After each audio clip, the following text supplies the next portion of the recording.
This week, we're answering questions on trail riding.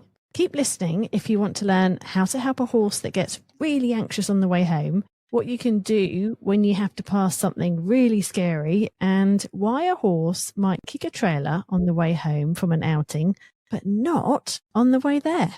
Hello, welcome to Mark Langley's Horsemanship Podcast, a podcast helping people to understand their horses better, to provide solutions in a calm, connected way. I'm Jenny Langley. And I'm Mark Langley.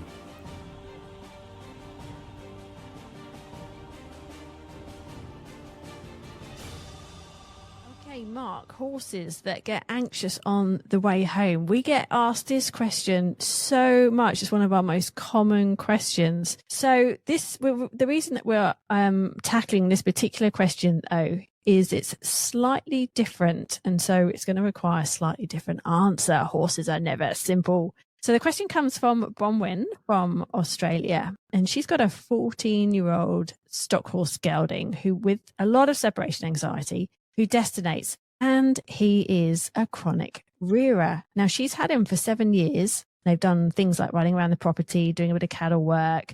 But over the years, he's become increasingly harder to manage, and the heading for home problem is occurring, even though he might have his paddock weight with him. So Bronwyn is a little bit stuck now because things have got worse. Previously, she's turned to using the want rein just to kind of offer him as a bit of a reset, stop him and start again so that the escalation doesn't keep escalating. She curbs it. But now what's happened is that because his behavior has got so much worse, she's a bit worried that even pulling on that rein when he's in this heightened state is just going to cause him to rear. So, Mark, please, can you help Bronwyn and all those listening? What are the things that she can do to help her horse? So, Bronwyn, you might hate my answer on this. It's going to be a very common answer that I give a lot of questions the same answer, and it's teach your horse how to lead again. Leading is a lot more complex than just leading. I've just finished a clinic in Queensland, in Western Queensland at near Emerald, and we had some stock horses there with similar problems, a lot of anxiety, a lot of brace, getting onto the point of sort of rearing and bucking when they're full of tension and stuff. And how I help those horses is the same as I'm going to give you the answer to help yours. Is you have to go back and teach your horse to follow the reins properly again. Okay, so there's so many other little things that you can do. People have all these ideas that, take them home, make it difficult there, and then the horse won't want to go home and this and that and the other. That's not going to help. All that stuff's just kind of, what I call it gimmicks, really. But at the end of the day, what causes the most anxiety in a horse is the lack of softness and trust and understanding in the aids that we're applying and the guidance that we're applying. So when a horse starts to get anxious, starts to seek safety, whether it be with the other horses home, what is causing the anxiety? And every single horse that I get at a clinic, just about like with that sort of anxiety, if I touch a rein or I touch a lead rope or I put my legs on the horse, I'll guarantee that they start to get anxious and they're worried about that. So the more a horse feels trapped in the reins and whatever guidance we're offering them, that trap and that inability to process things and think through things creates like a claustrophobia, and then the anxiety gets worse. So when people talk about separation anxiety, I say, well, what causes a strong feeling of separation from your safety? So usually people seek our safe place or their safe place when there's an anxiety that we don't understand and we want to go somewhere safe. So most of the anxiety created on these horses is generally through the lack of understanding and trust in our guidance, as I said. Really, so what I did with these horses at the clinic is I put them back into the long reins, got them to mould softly, stop bracing, follow the feel, let go of the thought. So when you pick up a left rein and your horse is gazing, does that horse let go of the gaze and think left, or two reins? Does it let go of the gaze and think back and then start to follow that rein and relax and follow the feel softly? Okay, so if you were to send me your horse and I was to ride it, I would take it into a safe place where there's not a lot of external anxiety, just a place that the horse knows, and I would work through everything that I can control on that horse, the basic main fundamental things that the horse is going to need to understand, the left rein, the right rein, the back up, and my legs. And I would go through each one of those tools until the horse can really soften and follow those. The one rein stop and a hindquarter yield, if it's done as in bend the horse around, shut it down, and then kick the hip over, is not the best solution. What a better solution is the horse finding balance in the rein and softening and following the rein in balance with its thoughts into the rein. Okay, so go back and teach your horse all that, and most of those things are leading fundamentals, as in, you know, how they process a lead rope is how they process a rein. Okay, and you know, you might spend a week on the one rein start just teaching that horse to follow the rein everywhere in a safe place, that you can turn in a tight turn and left, right, everything, until the horse is truly soft in those reins. And then you'll start to explore out away from the safe place. And then when the horse starts to get a bit of a hard thought from external things, then you can just pick up a rein and say, hey, why don't you come over here and follow this instead? And the horse goes, oh, thanks for the rein. I always feel good following the reins. It's hard because there's no quick fix for people when it comes to this kind of explosive, like these explosive things that the horses do, because usually it goes back to all the things that were missed. And then what happens if the horse is tense in education, then basically we overload them by too many stimulants or overfacing them to too many new environments, competitions, things like that. And then eventually they just want to push the reins away and everything and say, I just want it all off me. Okay. So that's why we have to go back to the start again. So back to the start. Does that explain then why this particular gelding has got increasingly worse over the years? Yeah. I could, just about every horse that I come to that's been, you know, a high level sort of camp draft horse or something that's started to carry a lot of tension, and it can be the same as a racehorse. A lot of grabbing and trapping in the reins, a lot of pushing with the legs, until eventually it's just an overload of pressure and the horse doesn't trust that pressure anymore. And then when the environment is too much for the horse, and then all that pressure comes on, it just fills the cup right up, and then boom, and the horse just wants to push all that pressure away. So we have to go back and teach him to trust that pressure. But the good thing is over a 4-day clinic at the last clinic that I've just done, I saw some really good results in horses that were carrying all that sort of tension just start to let go. Like one was a racehorse that was bucking into the canter, and, you know, and after just a bit of leading, like, I rode it and it was doing nice turnarounds and it was trusting the reins, and you can see it just kind of really comfortable in the reins, and it kind of almost like it liked following the reins. It was going, oh, this is pretty good. I like this clarity. I like not having to worry about everything. So if you do it right and you commit to it, then the horse will start to go well in it. It's not always like you go back to start and restart the horse. Usually their foundation is there and you can still ride them. I guess you're changing the way they feel about it. And then when they feel good about it, they're quite grateful. Okay, so what about the horse then that is kicking in the trailer on the way home? And this question comes from Lotte from Denmark. It's a 9-year-old mare, stands still in the trailer on its way out for training or trail rides, but on the way home it'll kick backwards, it'll kick the ramp several times. How can she solve that one? Well, very similar to the question that I've just answered. Well, not very similar. Half of it is in that answer.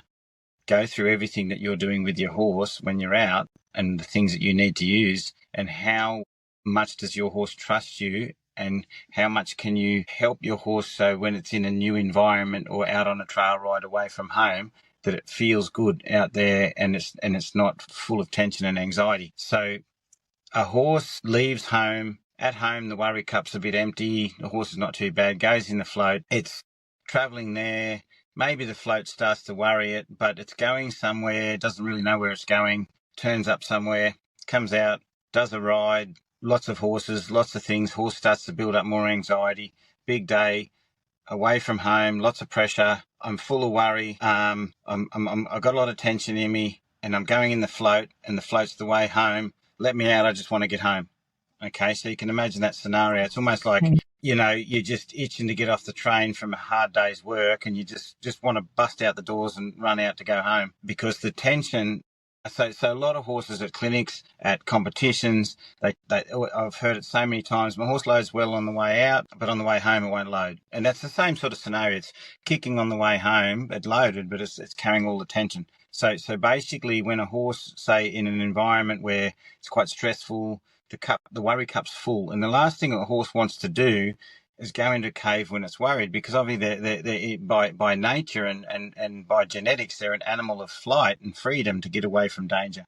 So basically, a horse, when it's stressed or is challenged by something, or back in the days when there were predators, they seek safety. So they go with their herd and find a safe place to rest, okay, away from danger, okay, and eat and do what they do. So when a horse is full of anxiety from competition or trail ride, you've got the cup full, and then you put that full cup in a trap. And then, of course, it's going to be busting at the seams, okay, to get out to its safe place. But obviously, when you start, the horse was safe. So it wasn't busting at the seams to go to safety. So that's why they kick the float on the way home. That's why they're hard to load, because a horse is not going to go in a cave when it needs to seek safety. It just wants to go somewhere safe.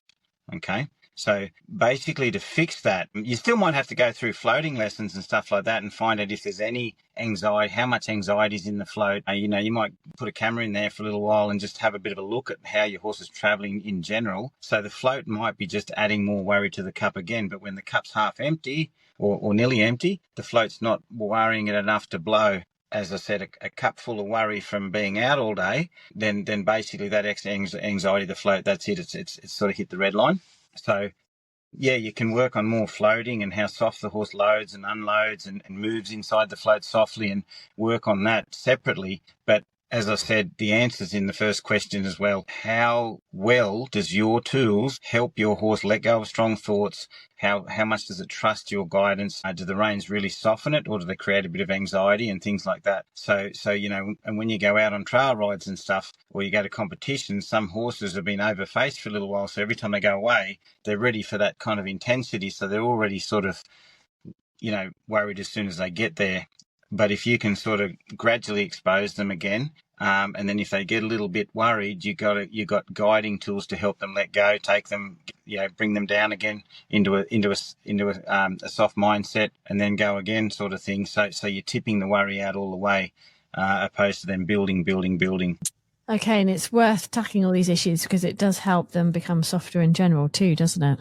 Oh, for sure, because it makes them cope better in new environments, because they've got a good connection with us, but they've got a good connection with our guidance, which is really important. And as they start to sort of, what it does, it makes them also process better, because they've got more room for processing all the external things, because they're not as worried, and they feel safe around us and with our guidance. And because of that safety, as I said, that gives them that more room.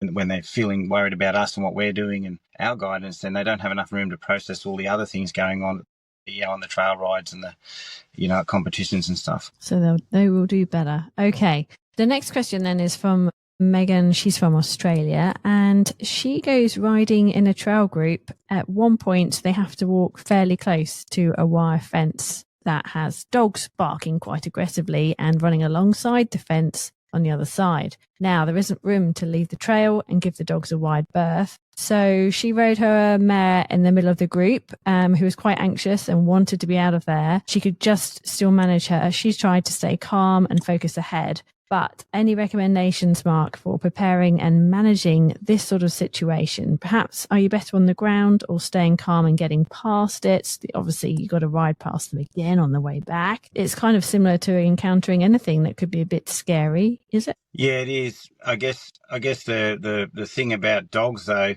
it is a real animal that looks really aggressive towards the horse. So it's got to, for a horse, that is a real problem. The only thing's, if the fence wasn't there, it could be aggressive dog that latched onto the horse's legs. So yeah, it is harder, because that's almost like, well, there's one thing crossing a puddle that's scary, but walking past a predator that's barking and really moving a lot, it can be terrifying for some horses. But it can be no different than going past a bag or something that's banging on, making a banging noise and flapping. It's an unknown thing. The biggest thing, if you don't have a lot of space, have to work. And the hardest thing on trail rides, and everyone gets stuck in this, they go, but I can't, everyone's got to ride and I don't want to be the one holding everyone up. And it's like, well, and that's why I meet people and say, well, maybe for this horse and yourself, go with a group of friends that are like-minded, that want to help each other. And then when you get to the dog scenario, well, okay, let's work on this. And the best way to work on it, because you don't have the room, you can approach and retreat it, because basically once you get in the funnel,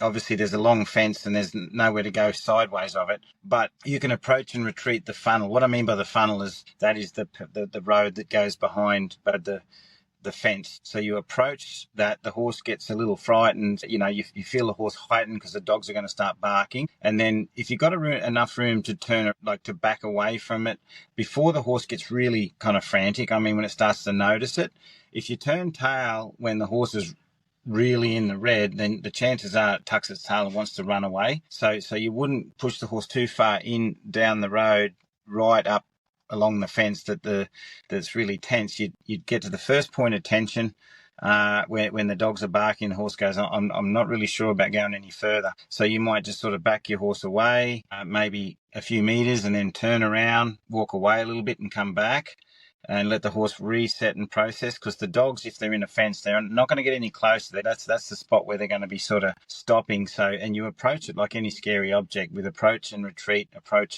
exposing the horse to all different angles. Now, the thing about, so some people may say don't turn the horse's rump to something. I say before the horse gets too scared, you have to, because if a horse can turn in the opposite direction away from something and not run away from it, maybe walk a couple of steps and then turn around again, and that thing hasn't latched onto the horse, then the horse thought, well, I was in my vulnerable position ready to run away, and that thing didn't come from behind and grab me. It just kept making lots of noise. So and then you're going to go approach, retreat, approach, turn, retreat a little bit, approach, and expose the horse to all angles to the problem until the horse has gone, well, I've done all these angles and the thing's still noisy and it's still hammering. Nothing's attacked me or done anything like that. And slowly but surely the horse will break down the bubble a little bit until it can actually walk past the dogs with a bit more feeling of confidence and safety that they're not going to latch onto the horse. If you push them straight past it, you end up with, every time they see an obstacle, they just get tunnel vision and avoid everything. And I get too many horses at clinics that ride through their whole life having tunnel vision, stiff, looking over the horizon, because they'll push past their processing speed too fast. So anytime there's an obstacle, they just rush through it. And if that obstacle is a 4-meter gully, they're going to launch themselves across it. So that's why, you don't do the push them through. Sometimes you might have a confident horse that can do approach and retreat with you. If one of the people on the ride have a horse that's a lot more brave, and the horse can feed off that other horse, just to sort of say, well, this horse is with you, and you put the confident horse on the side of the dogs. So it's kind of, there's a bit of a buffer there. And you can sort of work together doing approach and treat till your horse gets a little bit better with it.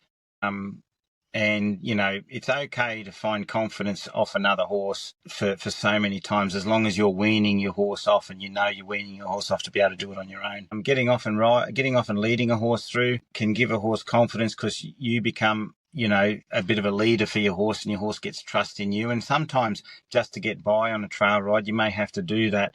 But also, once again, like following another horse, you going out front is you taking on the responsibility of things, not your horse. So getting off all the time is not always going to help your horse lead you through scary environments. So once again, you have to wean your horse off that as well. So, but like I said at the start, you do your best you can with approach and retreat until your horse lets go of that a little bit and starts to kind of walk through there. Okay, well, I hope that's really helpful for everyone. We're going to leave it at that for this week. Next week, we've got some great questions coming up. They're why questions. So lots of opportunity to really probe Mark on understanding a little bit more about why things happen with horses. So don't miss that one. Thanks, Mark. Thanks, Jenny. And thank you, everybody. If you enjoyed this podcast, please like it, share it, or send us a comment. It all helps in reaching new ears and helping more horses. And if making a change in your horse appeals to you, Mark offers his direct support and a diverse learning platform. Head to marklangley.com.au and grab your 7-day free trial.